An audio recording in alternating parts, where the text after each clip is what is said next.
السلام علیکم دوستوں، آج پھر حاضر ہوا ہوں ایک آیت لے کر۔ مگر اس سے پہلے اگر آپ نے ہمارے چینل کو سبسکرائب نہیں کیا تو ہمارے چینل کو سبسکرائب کریں، نوٹیفیکیشن کے لیے بیل آئیکن کو دبا دیں تاکہ آنے والی ویڈیوز کی نوٹیفیکیشن آپ کو بآسانی ملتی رہے۔ چلتے ہیں آج کی حکایت کی طرف۔ ایک دن حضور صلی اللہ علیہ وآلہ وسلم صحابہ کرام کے ساتھ اپنی مسجد میں رونق افروز تھے کہ ایک منافق جو بظاہر مسلمان تھا آیا اور اس کی پنڈلیوں سے خون بہہ رہا تھا۔ حضور نے دریافت فرمایا، یہ کیا ہوا؟ اس نے بتایا کہ فلاں محلے کی فلاں گلی سے گزر رہا تھا کہ وہاں ایک کتیا نے مجھے کاٹ لیا ہے۔ تھوڑی دیر کے بعد ایک اور منافق آیا، اس کی پنڈلیوں سے بھی خون بہہ رہا تھا۔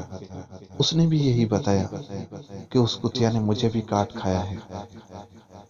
حضور صلی اللہ علیہ وآلہ وسلم نے صحابہ کرام سے فرمایا، چلو تو اس کتیا کو دیکھیں، ممکن ہے وہ دیوانی ہو گئی ہو۔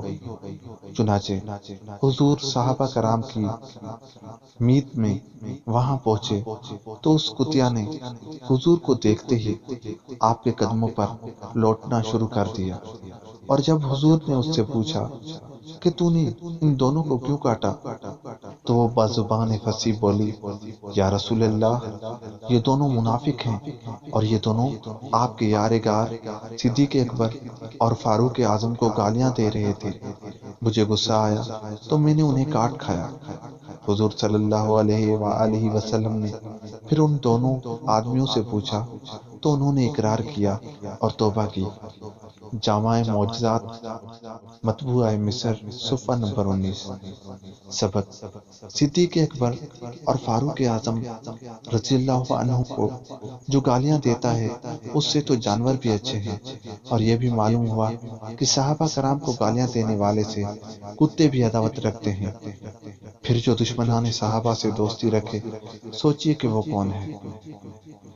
ملتے ہیں کسی اور ویڈیو کے ساتھ، تب تک کے لیے خدا حافظ۔